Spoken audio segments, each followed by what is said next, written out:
to LOA Today. I'm Walt Thiessen. With me today are life coaches Cindy Chavez and Jackie Gates. This is your Daily Dose of Happy. We are so happy you decided to join us today. Now, we should qualify that to say it's not just your Daily Dose of Happy, it's actually our Daily Dose of Happy, too. Yeah. I'll speak for myself. I'm in a place where I'm really glad that I'm doing a show right now, because otherwise I'd be falling down into a pit. And this is like an opportunity to climb back up again. So, ladies, thank you very much for being a part of my uplift. This is a good thing. I appreciate that so much. And how were your holidays? I hope you had a nice holiday season. Jackie, I mean, I can't imagine you not having a happy holiday, but how was your holiday? I had a very noisy, exuberant, exhausting, and fabulous holiday. Here's a good comment. You know, when you have a 3 and a 5-year-old, it's a very different pace, shall we say. Yes. To our more sedate adult, you know, get up when you please, have a quiet. Everybody opens presents calmly, and then you sort of putter about. Yeah, there was none of that. I get a text from my daughter the first thing in the morning. Are you here yet? These kids are going bananas. I was like, okay, we're coming. But it was lovely. You know, it's such a cliche, but Christmas is legit meant for kids. And to see it through their eyes is absolutely lovely. And, you know, it affirmed our decision to move closer to family, weather notwithstanding, because today it's, I don't know, minus something stupid outside. And so it's just, you know, it has made a vast difference in how often we can visit, and Christmas in particular was really, really nice. Besides, 2,500 flights canceled. We would probably have been one of them. Ooh, yes. So, it was lovely, and very gratefulness filled with everything, and slept like the dead the night after. And then just sat on the couch and recovered while I watched football and ate leftovers for a day. You may not have been born in America, but it sounds like you have America down pat at this point. I mean, you are living the American holiday dream right there. Oh, yeah. You know, it's not much different. It's just what's on TV. In South Africa, it would have been cricket and soccer. So, you know, we would watch, and we watch the Premier League on Saturdays and then football on Sundays. But we're sports nuts. I watch for the game. I don't really root for a team, which is just as well, because in every state I've lived, the team sucks. So enjoying the game while by not being too attached to the outcome is a really, really good deliberate creation practice. And I get to practice it every Sunday. I love it. Great. It's one of those things where you hope for the best and just have the champagne on the side in case of the worst. So yeah. Well, the first thing I have to say is this is working. All of a sudden, my vibe is about 25% higher than it was 3 minutes ago. So this is great. I love it. And so when I worked with Victoria's Secret, I was a bra specialist for about 5 years or so, which was wonderful because my grandmother was a corseteer.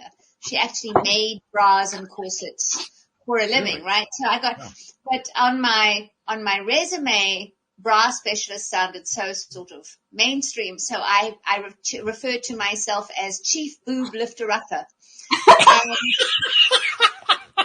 And the number of people, men in particular, who go, how come we were never told that was a job option?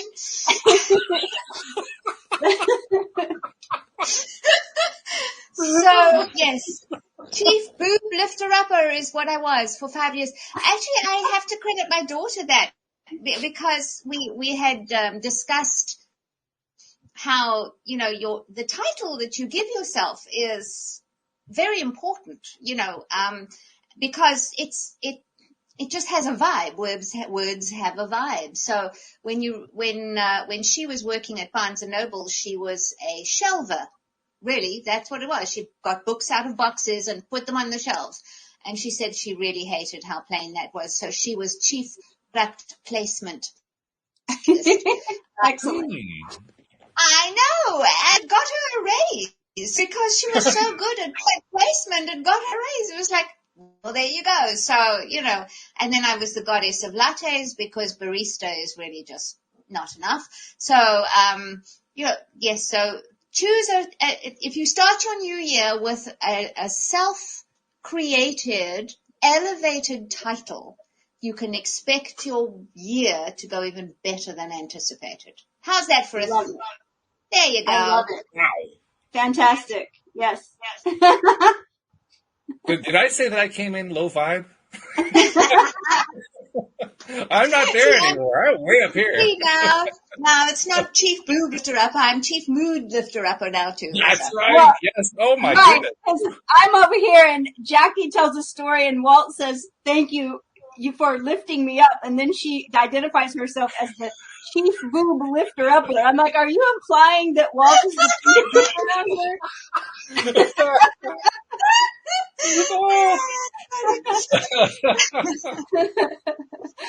Oh, I'll tell you though, there is nothing like laughter to lift them up. And that's exactly what just happened now. Oh my goodness, that is great. That is so good. And I have a story for every occasion, apparently. So, yes. Yeah, I can tell. Well, I mean, what you were describing about with your grandchildren experiencing Christmas through their eyes, I think, is there a better expression of joy in any human experience than a child at Christmas? Yeah. I'm struggling to find one. I mean, that's like top of the list, I think. Yeah, it's except for birthdays. I think I always liked. It felt like Christmas Day that was just about me, right? So that, none of this sharing nonsense. And so all the poor kids going on Christmas, right? I see that in my granddaughter. It's like, wait, this present for you? Oh, okay. Here you go then. It's like, but she's 3, so all the presents needed to be for her. But yeah, it was special, and I'm very pleased to have the chance to do it. And it is an awareness that not everybody has that, which, and I didn't have it, for a while we didn't get up here at Christmas. And so it's very grateful to be able to shift my life, design a life you love, and then get to live it. It's a good thing. A great thing. Whoa, I'm just inspired right now. Yes. It's amazing how fast you can climb up that spiral in a matter of minutes with some help from a good friend. I mean, this is just really great. This is like, I mean, I'm up on, I start off the show like, okay, we got a show coming that's going to help. It's going to feel good. Now all of a sudden I'm flying. Yes. And all because of this wonderful story that you tell. This is wonderful. I love this. I think that's the key, right? It's just like, you had to entertain the possibility that you'd feel better during this show. That's it. That's the key point, right? Because, sometimes we are really enjoying our slump, and we're not going to let anybody talk us out of it, and we're going to wallow in it, and we're going to stay in this bad mood because, sometimes that really is what we need to do. And other times we go, okay, well, maybe this movie, or maybe hanging out with a friend, or maybe doing this will make me feel better. And you just chink that door open, and it does its work. So, yeah. Well, hopefully there's somebody out there that also feels better now. I'm certain that's the case, because that's what we found every single time with any of the shows that we've done. There's always somebody who needs to hear a particular message that we are addressing or talking about or giving at that moment in time. It's amazing how often it comes back to us that was. I have a story about that too, because I did. I did the acting as a guest post thing, right? So I came on and I did the guest the acting as if episode, and I had somebody send me a message who said that she was particularly bored at lunch one day, and she was scrolling through podcasts she hadn't listened to for a while, and LOA Today came on, and that was the episode that I did first with you guys, and she listened to that, and she sent me a message and said, you were exactly what I needed at that time, and now she's a client. Yay! Wow. Awesome. It was crazy, but I mean, it's so serendipitous because she had listened. She said it had been about a month since she'd kind of not stopped listening to podcasts, and that was part of it. And she'd come back and just picked on that episode. And I was saying all the things that she needed. And she said, so she decided to see if she could act as if the rest of the day would go better. And it did. And so she sent me an email. So there we go. Awesome. I know, I right? love this. Yeah. I want to talk about something before it slips away. What you said, Jackie, about, giving yourself a title. Mm-hmm. And you connected it to the year. And so I had, so everyone knows that I think you both know I'm Jewish. There's a Jewish idea. And I first learned about it when my friend had liver cancer, and it was pretty advanced. And she also is Jewish, and she went to a rabbi that was one of her rabbis in New York City, and he said to her, when you change your name, you change your destiny. And this is a very common kind of thing in Judaism. And, when we have naming ceremonies for our babies and things like that. And I know I was part of a ceremony. Did the singing for a ceremony of a woman that changed her name in order to change her destiny. Well, the story about my friend, she changed her name. And she changed her first name to Hava, which is the Hebrew word for life, which is where we get the name in the Bible, Eve, Adam and Eve. Mm-hmm. Eve comes from that in Hebrew. And her cancer went into remission. And if I remember correctly, that was like 15 years ago. And she's still fine. She's still going like crazy, living life and living large, right? Awesome. And so that story came back to my memory this week because I saw a post that was made by a woman who practices Judaism and also magic. And she was talking about the power of naming something. And she talked about naming the year, naming your new year. Well, of course, that's something that I've done for years. As a lot of people know me as the love and magic coach. Well, the first time that came up, I decided that my year was going to be the year for me of love and magic. That was my theme for the new year. And I met my husband that year. And yeah, and so these two thoughts coming together, right, about naming a year. Lots of people pick a word for the year or an intention for the year. Like I tweeted the other day, I think, possible intention for 2022, Mojo Rising. And it's like, we pick a name for the year but this thought of naming yourself, changing your destiny by picking a name, and you thinking of picking a title for yourself for the year, kind of like all those things were weaving together. I love it. About that, yeah. Right? And I think oh gosh, this is getting me excited because it's another level of that, adding those two things together. So sure. I don't know. I just wanted that's so cool. Get out there because it's inspiring.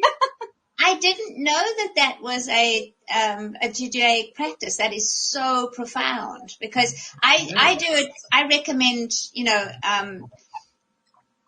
your future self could have a title, a different. I particularly love the sort of Game of Thrones sort of title. She who master of all you survey, or she who rules the kitchen, or whatever it is. And so I am the leading lady of Ladies Who Lead. That's my current iteration, and it's really fun. I always name my houses. I name the spaces that the last one, I actually saw a post in Facebook Memories about the place we moved into in Roswell.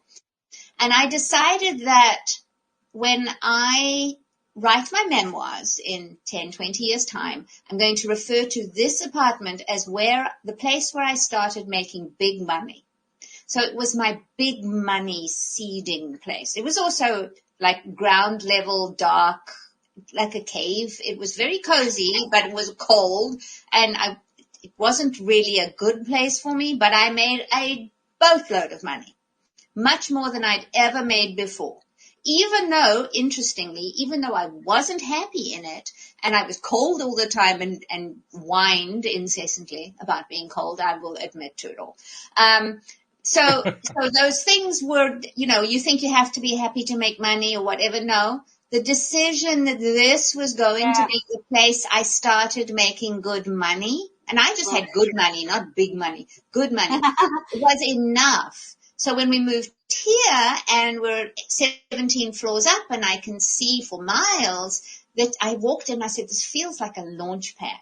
So this was Leading Lady launch pad, and it's developing more and more. The space reminds me every day that this is its instructions. This is what it's built for. This is what I make it. And so, naming things is very powerful, and you can name pretty much anything. Well, when I had this in an email from my friend, and I hadn't heard from her in a long time, so 15 years ago. And when I got the email, she was like, I just wanted to be catching you up. And she told me about the rabbi telling her, when you change your name, you change your destiny. What she didn't know was that I had been divorced for a short period of time, maybe a year or so, and I was trying to decide whether I wanted to go back and change my name to my birth name. And when I read that, I decided, that was kind of like confirmation for me. And that's when I changed my name back to Chavez. Here's the really interesting thing. I am so interested in etymology. I want to know where words come from. I want to know the meanings of names all the time. And I had never checked to see. I knew the meaning of my first name is Moon Goddess, and my middle name, which I share with Walt's wife, Louise. Louise, the meaning of that is Battle Maiden. And I never knew the meaning of my last name. Well, my entire life, I've been a graphic artist, a visual artist, a songwriter, and one of my things that I love is keys. I collected keys from the time I was a little girl. My dad would give me the extra keys to things that, those keys in the drawer where you don't know what they're for anymore. He would give those to me. I always had a key ring. I collected keys. And that day, I realized I didn't know what my last name meant, and I went and looked it up, and it means key maker. Mm-hmm. And I never knew it. And I was like, I have paintings in the house with keys that I've painted. Keys have always been a thing, but I didn't know that's what my name meant. And so I've always adopted that, she who opens doors. And that's the title that I've always taken on. And I always talk about helping people unlock things, right? And so it is a very powerful thing. So I just feel inspired, like encouraging our listeners to choose a powerful title for yourself. And like Jackie said, the place where you are, give it a powerful name, like create a story that connects it together, Yeah, or reframe your job, reframe your workplace, reframe anything. Yeah. You can rename it.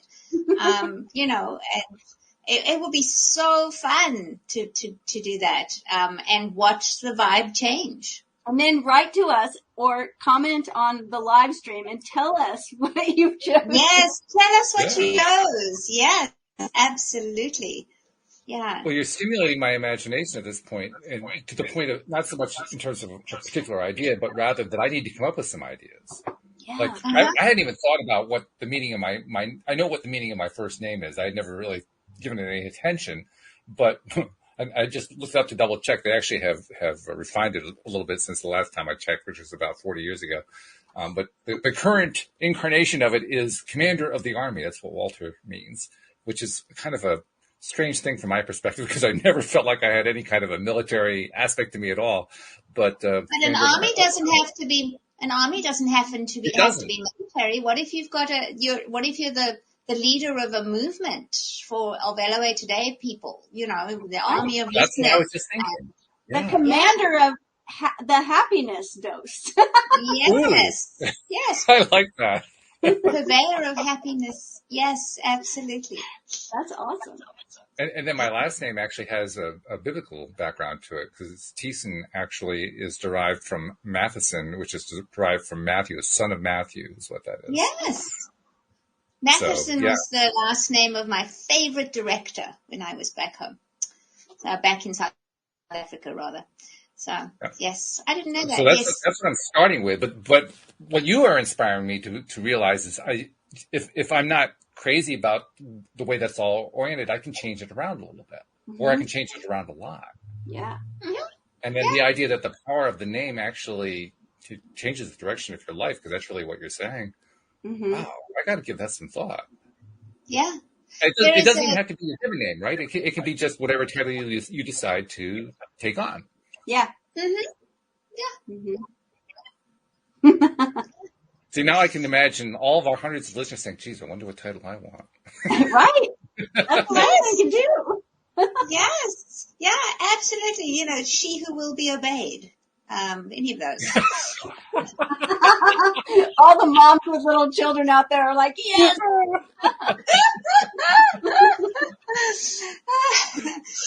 Yeah, it's, I mean, going back to my granddaughter, she changes. She's one of the most, I'm running out of words, because it's just like she morphs. She just be whoever she wants to be, right? And so she wanted to climb something. So she was going to be superhero Daggy. And so she went and got her cape, and I had bought her a cape, of course, you know, because glamours do that, a cape and a mask, and so now she's superhero Daggy. And then she wanted to sing a song, and obviously superheroes weren't singers in her head. So now she was going to be princess. So she put the princess dress on and so now she's superhero Princess Daggy, singing and climbing at the same time. And I was just like, we can all do this, right? It's just like, we don't have to be three to be superhero princess, whatever it is that you want to be. And so I just love the invitation to be playful with this. And because you have that power, you can name something, play with it, make it what you want, and be that. It's really fun. Especially now, you know, this January is so full, especially now, but I love this liminal space between the two major calendars of the year, right? So we've got the Gregorian 1st of January, but then February something, 3rd, 2nd, somewhere around there. I'm not actually sure. You'd have to correct me, but the Chinese New Year. So it's like one half of the globe does all their New Year stuff on one day, and then a few lunar cycles after, we've got another one. And in that liminal space, I think you get to choose who you'll be and how you'll be and what you want, and choose a name. Why not? Well, it's certainly appropriate to be thinking about it this time of year. What is it that you want to be? It's so good. Yes, because there's collective intentional weight behind this resetting energy. When there are a lot of people focused on the same thing, there's an energetic weight. And so that's why the new year feels the way it does. That's why, Capricorn season. Pardon? Capricorn season. Yes, exactly. Capricorn is ruled by Saturn, and Saturn is like, you know, let's organize things. Let's make goals. Let's get things done. Let's, you know, that's, I mean, I think so that good. And so it's so fun to have this conversation about what are the possibilities that you hadn't considered about how you could direct your life. This is really interesting. And the reason I say that, well, it's interesting on a number of levels, but particularly where my own life has been in the last few days or so. And I've even talked about it a little bit here on the podcast. It's been a case of feeling like I'm kind of in a stuck place. And what you're reminding me of is the only reason I'm in a stuck place is because I don't choose to be in a moving place. All I got to do is just change where I want to be in my mind. That's another variation on act as if. But it's a variation I hadn't even thought about. That, you know, I could just The naming part, Cindy, I have to say, I'm still kind of blown away by the naming part. The idea you choose a name, the name becomes who you are. Like, whoa. Okay. Yeah. All of a sudden, new possibilities exist that didn't exist in my mind 10 minutes ago. Well, do you have a middle name? My middle name is Frederick. So there's that too, that's fun to I can figure go out. to that one too. I don't even know I haven't checked Frederick in years. I don't even remember what it is. I'm sure it has a meaning, but I don't know. I'll look it up. It's fun to find those things out, I think. Yeah. It is. Yeah. It's because we have, okay, this works. I didn't know this. Frederick means peaceful ruler. Well, there you The go. commander of the army who is the peaceful ruler. I like that one.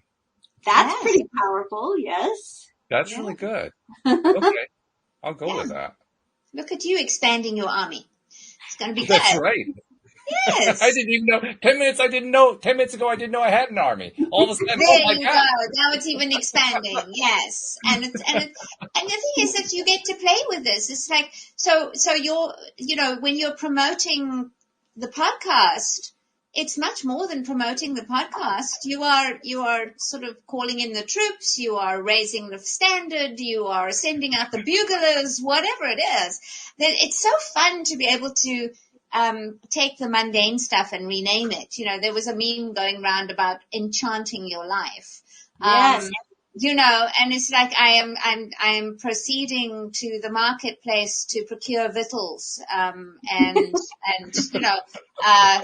or taking the trash out becomes disposing of the residue of previous feasts. Yes. We get to do this, right? We get to Yes. change and enchant our lives. And if something feels so mundane and boring, how else could you change it?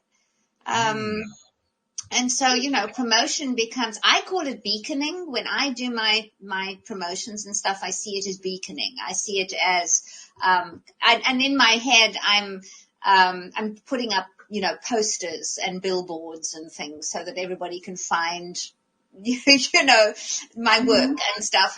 And so and even when I do a program, I've got one coming up in April, so I see it as posters and banners, which is the invitation and the sales page, and then opening night, knock their socks off, closing night, go dark, send everybody home when I do my recovery thing. And then I just pick it up again, and there's more posters, and then we have opening night, and then we have closing night, and then I hide again, because it adds a nuance that feels right for me, and changes the mundaneness of what I do to run my business, right? Because it's not always the sparkly, exciting part. There's always, when I talk about housework, I always link housework to the things you tell yourself about the housework. So, you sweep your floors, you can see it as a practice of clearing your path. If you don't know which way to go and sweep your floor and tell yourself, I clear my path is clear. I clear my path is clear. And once you throw that debris out, your head will be clearer. I guarantee it. I love that you said that throwing away the trash is disposing of the residue of previous feasts, right? Like, yes. You've heard people talk about, especially in these kind of conversations, law of attraction circles, conscious creator circles, like writing checks when we used to write checks, but writing checks to pay, the electric bill was actually writing a thank you note that I've had electricity for the past month, right? Yes. So it's like the power of words and the power of reframing. I think that goes right along with this so powerfully. Like taking out the trash is something pretty mundane and not a job everyone wants to do. But when we look at it as, hey, anybody that's generating, we always joke, we take out the trash. Oh my gosh, how do the two of us make so much trash? We must be living really well. Right? So it's like we can think of everything that way, reframe it into abundance, actually, how abundant we are. Mm-hmm. There's another word that comes to my mind too as we're discussing this. The word is dare. You're daring yourself to take on this new identity. And the reason I say daring daring is kind of, it has a little bit of a sense of a challenge to it, but it also has a sense of give yourself a chance to kind of take a gamble on it. Just to see. Yeah. Back yourself. Just to see what happens. Try it. Yeah. Yeah. Yeah. We, most of the time we shy away from any risk of failure. And so that daring isn't a muscle we build very much. You know, I know for myself, I am deeply allergic to any kind of sort of public looking less than, which is why I never did improv on stage, and I like to over rehearse and all those kinds. So it took me a long time to show up live, for example, because it's like, what if something falls out of my mouth and I can't take it back, you know, or, you know, something like that. And so I wouldn't, for the longest time, I wouldn't do anything that wasn't editable. And I had to dare myself to just show up. I did back in the day when I had a YouTube channel, I did a 30-day challenge, and I said I would make a video every day for 30 days and I wouldn't edit it. I would just say what was on my mind. And that was so incredibly freeing, that dare, because really who's risking anything? Nothing really. You know, nobody died in the process, and I didn't cause any world wars or anything. So, yeah, but the risk, your brain is still going, danger. So, you know, so a dare is a fun thing. And so what would you do if you dared? It's a good question. It's a potent question. And it has all kinds of possible answers, which is what makes it so powerful. Because that means you can make the answer whatever you want it to be. Mm-hmm. Which goes right back to what we were talking about earlier about the idea of changing your identity, your name to X, whatever the X is, and filling in that X with something that gives you a feeling of energy. Wow. Yeah. I'll tell you something I don't do. I don't play back the episodes. Except this one. This one's going to get a playback. I can tell already. I'm only halfway through it, and I know I'm going to be playing this one back because this is a big lift for me. Just hearing these concepts is really big, and I'm certain there are listeners who are experiencing the same thing, which is that's really great. Yes. We love having friends, so we'll call in the troops on the 5th day of January. You know, it's like still right freshly the first week of the new year. It's a great time with this. Yeah. It's the best time. And it's interesting too, we were talking before we got going, all of us were kind of in, you know, middling kind of places, and glad to be doing the podcast episode, but we didn't really have lots of good ideas going on in terms of, well, what's the topic going to be? Oh, we'll just kind of wing it. Look at what we winged. Oh God.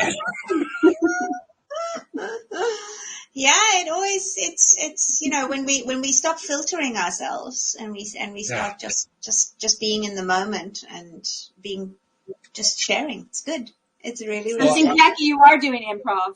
You are beautiful. Improv. Yes, here I go. I remember when, you know, when I asked you, Cindy, the first time, and I said, well, you know, what do you do? She said, well, we just go online and talk. It's like, really? How do you? Okay. So here we are online talking. But yes, it is on. For the longest time, I wouldn't have done something like this. It's just, and it takes a certain amount of trust. But it also takes identity. I would tell myself, I am somebody who can speak on demand. I am somebody who can, wow a crowd in a moment. I am somebody who knows her stuff. That's that kind of thing where, because, you know, that's, your brain will go, this is dangerous, and then give you a lot of reasons why it could be. And it'll give you reasons it'll give you very good reasons to stay small, including things that it thinks is true, like you don't know enough. You could totally screw this up. You know, people could send you a hitman after you, and who knows? So it's all, but it is these things that our brains make out to be absolutely legit reasons for staying small, and they so seldom are. And then if you've played with an alter ego or a new name, I ran the Alter Ego Academy last year, which was hella fun. And we just made up an alter ego, because, Lady Gaga had one, and, Cary Grant was one. And, so many people have created alter egos that have become the success that they wanted. And, Marilyn Monroe's another one. And so, I've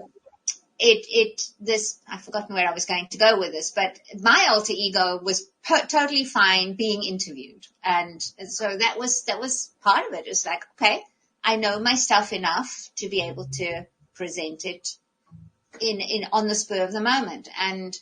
But that took some coaching, actually, because my brain had a lot of reasons why I shouldn't do that, why I should write everything out first and edit it 100 times. It's like when you take that, like Walt said, daring, when you take that step of just like, I think about the first podcast that Walt and I did together. We had them really planned out. We had a topic and 10 points we were going to cover, and and we did that, and then we were really comfortable with each other just talking. And then one day we kind of like realized we showed up and we didn't have any. We were like, "What's the topic? I don't know." And it's like we're going on in 2 minutes because we're live, And so we just said, "Well, let's just wing it." And it was such a great show. I think that we both were like, oh, wow.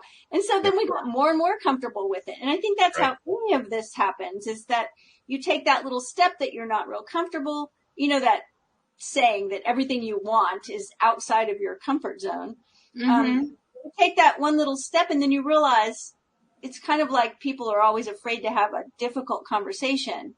And then they realize they're so glad they did. It wasn't as bad as they thought it was going to be. Things are better now. Same thing. It's like you realize, oh, that wasn't as hard as my brain was trying to convince me that it was going to be. And then you get easier and easier with it. And now we just show up all the time, not knowing what the hell we're going to talk about. And it always turns out really great. It does. It's amazing how often that happens. And I have listened to shows before. I've been halfway through a show and thought, oh, I'm going to have to listen to this again. That was really great. Whatever, Jackie said or Walt said or whatever. It's like, I have to hear that again. So yeah, awesome. It happens. Jackie, also, you mentioned the word trust earlier and how it takes a certain degree of trust to do this. But I'd point out is also the flip side. The more that you do this, the more it builds trust. Right? Oh, yes. Yeah, absolutely. Yeah. People say, oh, I want to feel confident before I can do something. Well, no, you do something and then the confidence comes. Yes. It comes from it. You have to do that leap.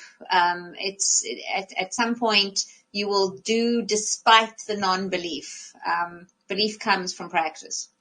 And it can be both ways round, but I think when we wait to feel ready, that's not the way to go. We need to dare, and more daring, I think, would be really, really useful.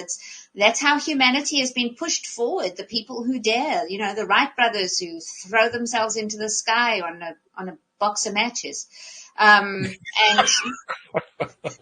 which is amounted box of matches. That's pretty much what it amounted to. Oh my God, yes. And then they're celebrating 30 seconds of flight, and we're going. Yeah, yay, 30 seconds. Especially if you've been to Kitty Hawk, because Kitty Hawk is just like a gale wind at all times continuously. So the fact that they were able to fly at all of that is worth celebrating. It was amazing. And for me, the flying is never as important as the landing. I just really think that when they got the landing, that's when we could fly. Because, and so when you trust that you'll have yourself when you land, then you give yourself permission to fly. Because the landing actually reinforces the idea that you survived. Right? Yes, exactly. I had to learn, one of the biggest things is to learn to be kind to myself if I failed. Because I noticed that I would protect myself from my mean girl side by not even trying. Because if I failed, she was going to just let rip and make me feel awful. But if I know that I won't feel that bad, or I can hold myself in kindness, if I fail, then I'm more willing to dare. And so I should have written that down. That was quite good. We're going to have to go back and re-listen to This is a re-listen episode. There's no doubt about this. Jackie's saying, oh, I wanted to, everything had to be written out and then, edited 100 times to perfection. And I have been right there too. As a matter of fact, Jackie and I both have this same channel in our human design chart. It's the one that says fear of being underprepared. So we're always overprepared. But I think about that, what you just said. It's this idea of having things perfect, and perfectionism is never about having things perfect. It's actually about feeling safe. Yes, very much so. And once you realize, I did this thing, it was totally not perfect, and it didn't kill me. Wow, yes. Right? Yes. Then you can do it again. And then I'm not going to be mean to myself about it either. Right. You stop being afraid of failure because you just go on, and then you do it better the next time, and you give yourself that. So definitely there's that idea of every time it gets easier. Yes, definitely. And every time you get better at it. Practice. There's something else here too that's coming to mind I've been directly immersed in the last few days. And that is, I have a long history of being a doer. And Cindy, you'll probably tell me that's part of my chart in some way. I'm not sure that it is because I have. Yes, yeah, that's pretty much it. And I've been in an interesting space the last week because I had some doing to do. And it basically has to do with putting the summit together that I'm putting together. And I didn't have any desire to do it. I mean, like there was a part of me that knew, oh my God, you're going to slip behind. You're going to fall behind schedule. You got to get this done right now. And that's the side I would usually have given into. Okay, let's do some doing here. Got to get the doing done. But instead, I've been doing something very much out of my comfort zone. I have been not doing what I needed to do. Oh, and it continues to scare the daylights out of me. It's frightening. It's uncomfortable. But it's also been kind of interesting, too, because I'll tell you guys what I have done, and listeners of the podcast already know this from earlier this week. On Monday, I took a break, which I've been doing continuously, like one break after another, which is very strange. But I took one of my breaks, and during the break, I said, I don't want to focus on this right now. What do I want to focus on? And somebody who I'm connected to on Facebook had posted that she had just gotten a piano. I thought to myself, wow, I used to play piano when I was a kid. I then played guitar later on, but piano was my first love. And I keep thinking, oh, it'd be great to have a piano, but I don't have enough room for a grand piano. And anything less than a grand piano, I don't want it. No, it's got to be a grand piano. But then I remembered, well, as I'm reading what she wrote, she got one of these electric piano keyboard things. Well, you don't have to have room for that. That's just, you put that on a table. Mm-hmm. And the sound quality on them is pretty good. I mean, it may not be the same as a grand piano, but it's pretty good these days. They've come a long way with their ability to create sampling that sounds fairly convincing. Mm-hmm. So I took another look at it.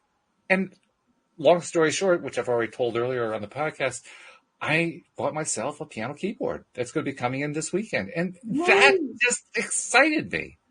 And I'm thinking to myself, what am I doing? I have this job I have to do. What's going on? So I've got this little game going, this little ping pong match going on in my head. On the one hand, I'm not doing the doing thing that I've always thought I needed to do and that I feel a strong urgency to do right now. And on the other hand, I'm getting excited about a keyboard that's coming in on Saturday. I'm excited too. I'm excited too. Yes. Awesome. Yes. It's a very strange space for me to be in. I mean, I don't know if I can convey how strange that space is. And I'm asking myself, what am I daring right now? And you know what I'm daring? I'm daring myself to not get all worked up about the fact that I haven't been doing. Mm-hmm. Oh. You're daring yourself to do what you want to do rather than what you think you have to do. Yeah. Yeah. Yes. And no ifs, ands, or buts. That's scary when it feels like it's imminent. Like you have to have it right now, or else you're going to be in trouble because you've made these promises to everybody. And I know in the end, I'll end up putting something together that'll work just fine. Yep. My conscious mind knows that. It's just that it hasn't really gotten through to my emotional mind. My emotional mind is saying, no. Yeah, because change is risky always. It's always going to have a meltdown when you change. But yeah, that's so delicious. Oh my goodness. Newness all the way around. And then the best part is, because law of attraction is at work with all this stuff, I placed the order and they didn't have it in stock. You had to have it shipped to you.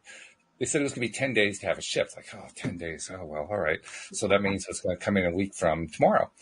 Then I got a note today. Oh, it's being shipped ahead of time. You're going to have it by Saturday. Like, Awesome. Yes. And I keep thinking about how you playing with your new toy. Mm-hmm. Which is what it is. Be activating that right brain, which is the place where all the creativity and intuition and really where the magic happens, right? Mm-hmm. And that will have an effect on you putting together the summit. It will. Oh, it will. Absolutely. Yes, yes. And the creativity and the playfulness and the giving yourself permission to do what you enjoy. That's a really good role model thing too. Exactly. Yes. So wow. I am serious when I'm saying I'm going to go back and listen to this episode because this has been very, very powerful for me. I'm thinking now, okay, this is a different feeling from where I was at like an hour ago. I'm thinking I can give myself a new name for what I'm now doing. I don't even know what the name is yet. I mean, we drew from my actual name. You know, it's going to be a rock star name now. Yes, yes. And the hardest part about it is daring to do it. I got to dare myself to actually. We dare you. We dare you. We got 2 dares here already. Well, because seriously, it's easy to kind of slip into. Well, yeah, okay, that's a great idea. I'll get to that. Yeah. It's the bobblehead thing. You know, everybody just bobbleheads, but nobody actually moves. Yes. Yeah. So you actually have to take that. That's the one time when the action actually is important to do. Mm-hmm. You have to actually do that part. I think action is important to do anyway because you affirm, you affirm your thoughts. That's how thoughts become things. That becomes a verb. You've got to do the doing at some point. Mm-hmm. But it's the following of your inspiration. It's the following of your that lure that said, hey, come and play piano again. There's a version of you in the future that's going, yes, he listened. That's right. Yeah. And there's the present version that's saying, what does learning to play the piano again have to do with putting on a summit? It's not even connected at all. And that version of going is just wait and see. Just wait and see. We are holistic. Yeah, we contain. That's why I hate that life coach wheel, It's like divided circle that's got job and family and I understand it can really be useful, but it still all comes back to the idea that how we do anything is how we do everything, and everything affects everything else. How happy I am in my job affects my relationship. How great my relationship is going affects my creativity. It's all connected. So this is definitely going to have a big impact on you, on your vibration, on the podcast, on the summit. It's awesome. Yeah, because you've given yourself permission that you didn't have before, right? And so when you start playing with creating the summit, you're going to give yourself permission in ways that you hadn't thought of until then either. It's a beautiful thing. I mean, there are doors now where there once were walls. It really is. And I love the Walt Whitman idea is that I am vast, I contain multitudes. The whole quote is, do I contradict myself? Well, then I contradict myself. I am vast, I contain multitudes.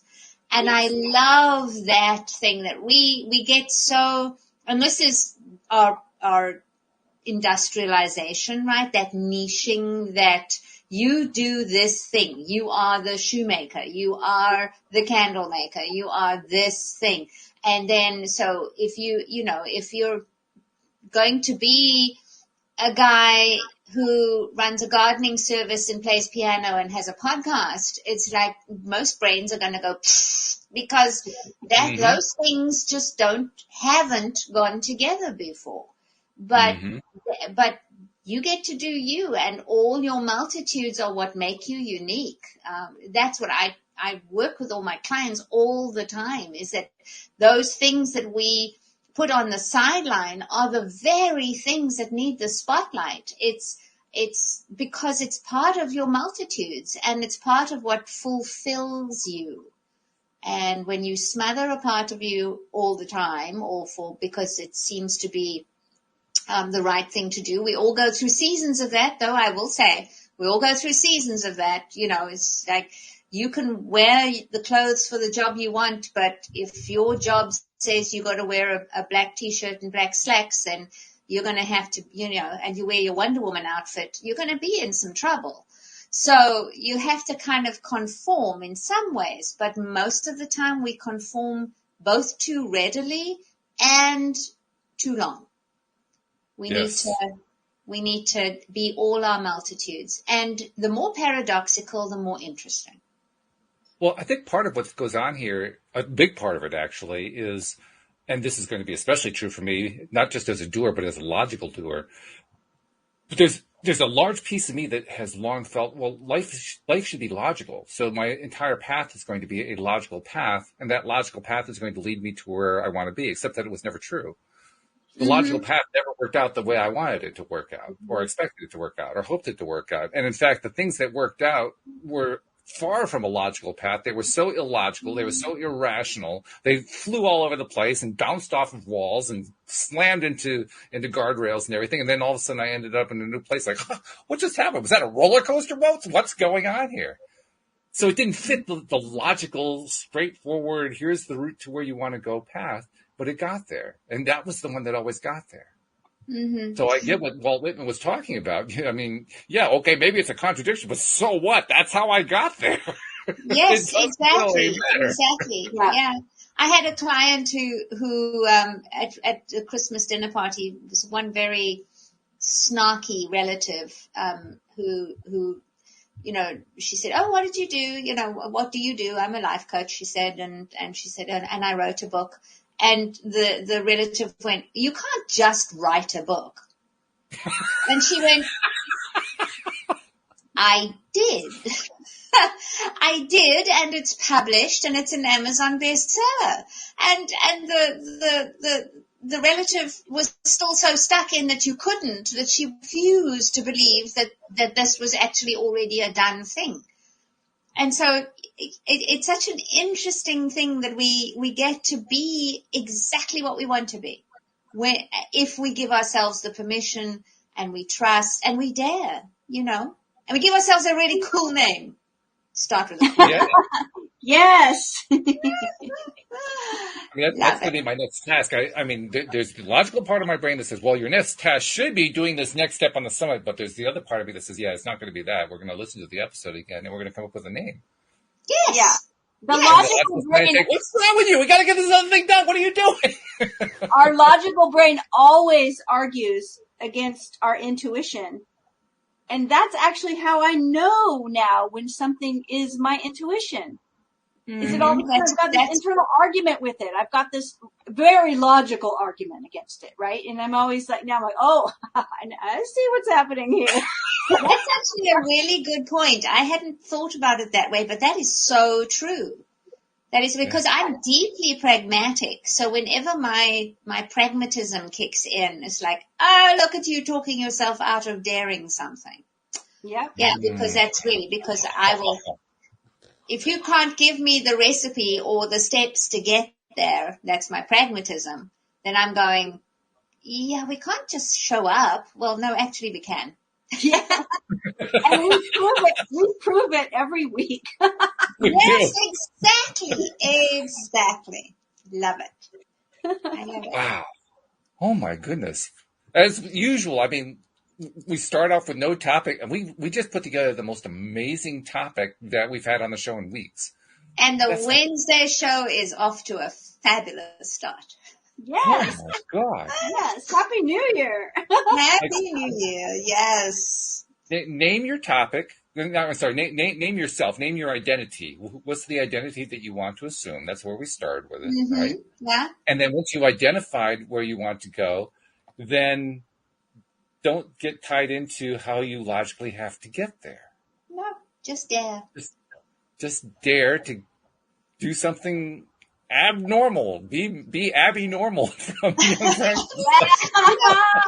I love it. Have you seen that not Donald Duck, Daffy Duck cartoon, where Bugs Bunny is actually drawing him, and he keeps changing, and he's some kind of weird creature with a flower hat. It's like and he keeps going.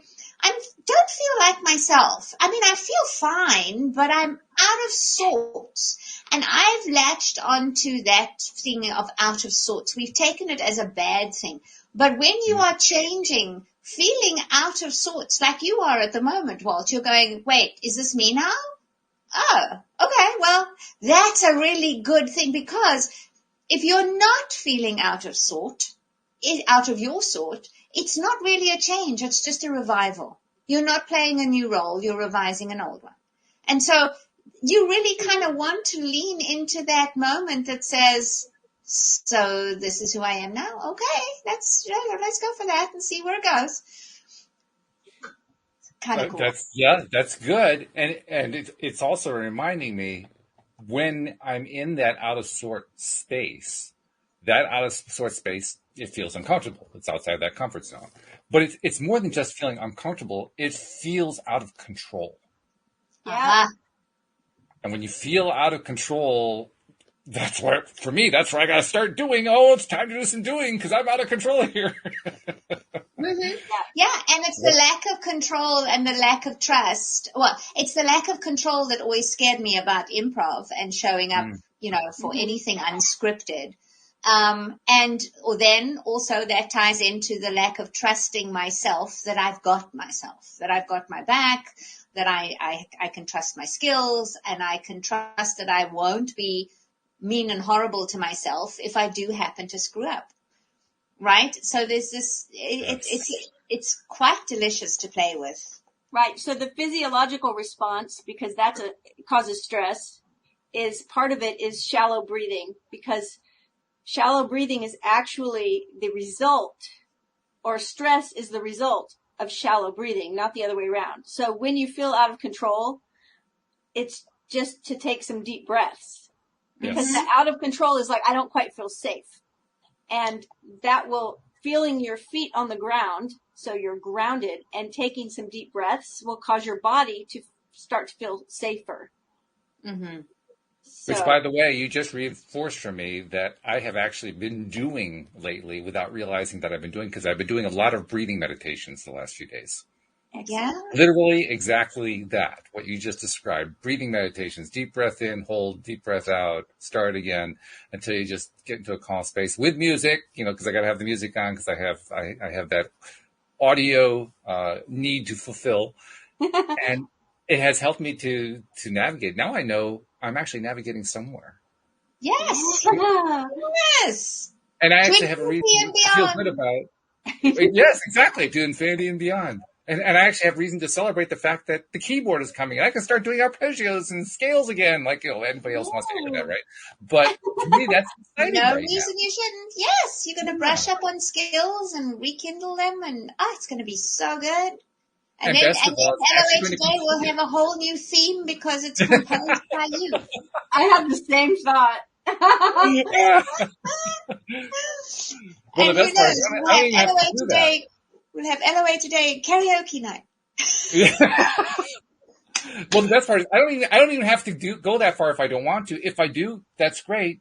But I think it's you are creative director, after all. Yes, and I can change my mind at any time. Yes. At any moment. Yes. Mm-hmm. And you had it. I remember my mother saying that. I said, I like changing my mind. And she said, well, if I had a mind like yours, I'd change it too. And oh, jeez.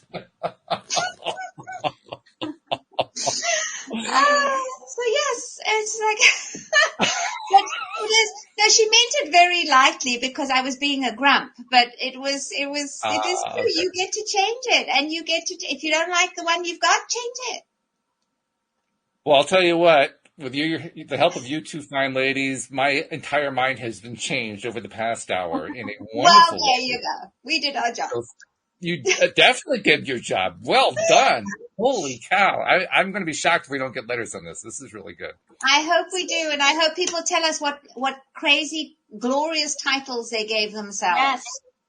Yes. Oh, that would be great. Yes, would we love want to hear your job title written in fabulous terms. that. Oh, love it. So All right. good. Well, thank you guys very much. Thank you, podcast listeners everywhere. We will see you all next time here on LOA Today. Goodbye, everybody. Bye. Bye.